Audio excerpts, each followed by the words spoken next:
আমি প্রথমেই যে কাজটি করব, বিশেষ করে ফুলবাড়িয়ার যে রাস্তাঘাটের যে অবস্থা, এটা শুধু ফুলবাড়ি না, পুরো বাংলাদেশে একই অবস্থা।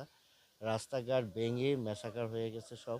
কোথাও চলাচলের উপযোগী কোনো রাস্তা নাই, সবই অনুপযোগী। আমি যদি জনগণের ভোটে সংসদে যেতে পারি, আমার প্রধান কাজ হবে এই রাস্তাঘাট ঠিক করা। এটা ছাড়াও ধরেন, যেহেতু ফুলবাড়িয়া পাশেই ভালুকা একটা ইন্ডাস্ট্রিয়াল এরিয়া, আমি যদি ফুলবাড়িয়াতে গ্যাসের সংযোগ করা যায়, তাহলে ভালুকার মতো আমার ফুলবাড়িয়াও উন্নত হবে। যেহেতু এবং ফুলবাড়িয়া খুব নিম্ন আয়ের জনগণ বসবাস করে। যদি আমি গ্যাসের সংযোগ করে ইন্ডাস্ট্রিয়াল জোন তৈরি করতে পারি, তাহলে আমার দেশের যে ফুলবাড়িয়াবাসী উপকৃত হবে, তারা চাকরি বাকরি পাবে, তাদের আর্থিক সচ্ছলতা ফিরে আসবে, তারা ভালো থাকবে। আমি ফুলবাড়িয়াবাসীর জন্য গ্যাসের সংযোগটা খুব প্রায়োরিটির ভিত্তিতে কাজ করব। না, আমরা বহুত আগের থেকে আমাদের শিডিউল দেওয়া ছিল। এটা প্রশাসনিকভাবে ফেসবুকে সব জায়গাতে আমরা আমাদের প্রোগ্রাম দিয়ে রাখছি। এইটা অমূলক এই সমস্ত কথা বলা। আমরা কোনোভাবেই কোনো মানে সুযোগ সুবিধা নিচ্ছি না।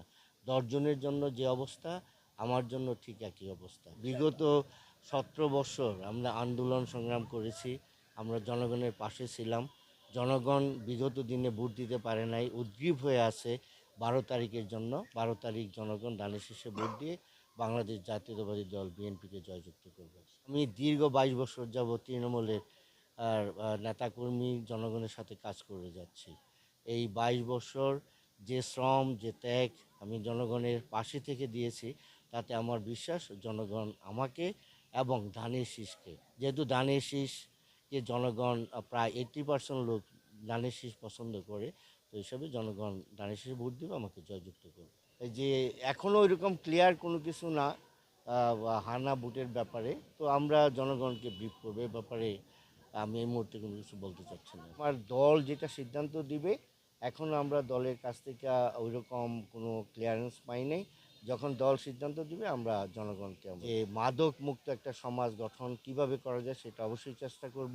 আর ফুলবাড়িয়া যেহেতু একটা বাইপাস খুব জরুরি, আমাদের ইশতেহারে বলা আছে, এইগুলি সব কিছু বলা আছে। হ্যাঁ, সব বলা আছে। মাদক বাইপাস তৈরি করব, এবং বাইপাসের মাধ্যমে, যে বাইপাসের পাশে একটা আধুনিক বাস টার্মিনাল আমি তৈরি করব, এটা আমার ইশতেহারে বলা।